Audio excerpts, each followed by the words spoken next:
All right, let's get right into it. We're going to break down the major news that's been shaking up the global markets this week. So, what is going on? What's behind this panic we're seeing in the Indian stock market? Well, it really all boils down to one single massive threat that sent, shockwaves through the entire financial world. And it all starts with this number, 500%. I mean, just let that sink in for a second. We're not talking about a normal tariff. A 500% tariff isn't just a tax, it's basically a complete shutdown of trade. It's a number so huge, it almost sounds made up, but believe me, it is very real, and it's right at the heart of all this anxiety. Okay, so what is this 500% threat really all about? I mean, who's it aimed at? This is way more than just economics, folks. This is a huge power play on the geopolitical chessboard. And the targets? Well, they're aimed squarely at countries that are buying oil from Russia. And you can see, we're not talking about small economies here. China's at the top of the list, but India is right there, named as a close second, with Brazil also in the mix. These are major, major global players being put directly in the crosshairs. Now get this. This isn't just some rumor floating around.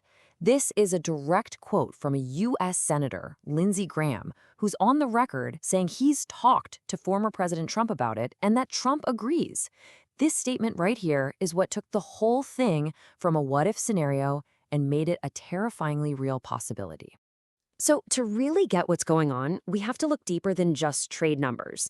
This is a high-stakes game of geopolitics. And right at the center of it all, you've got oil, you've got international alliances, and what looks like a very clear attempt to strong-arm other nations.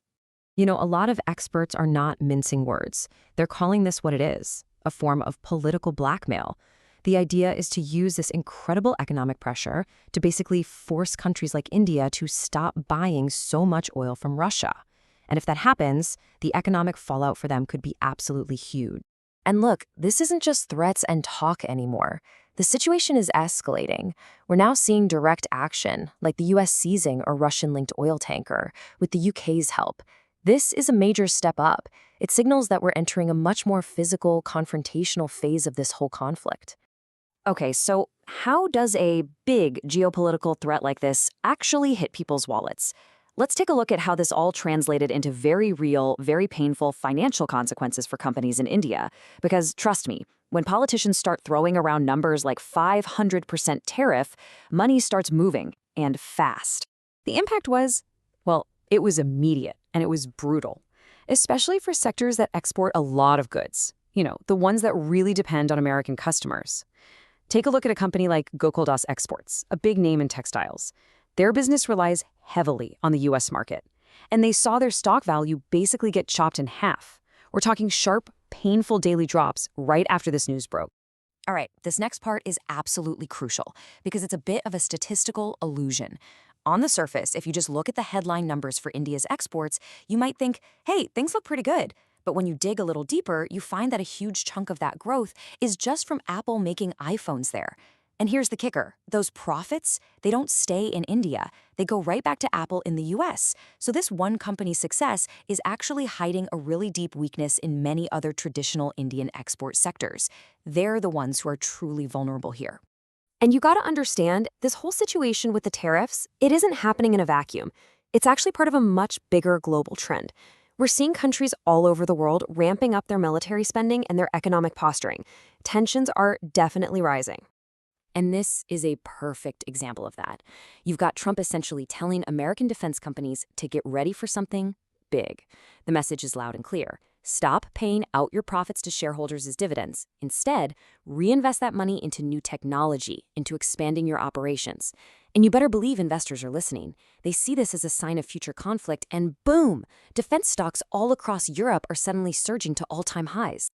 So with all of this chaos and uncertainty in the air, what's the one thing we should all be watching? What's the next big domino to fall? Well, it all comes down to a really important legal decision happening in the United States. Yeah, all eyes are on the U.S. Supreme Court. They're about to make a critical decision that really boils down to one question. Does the president actually have the legal power to slap on these kinds of massive tariffs all by himself, without getting approval from Congress?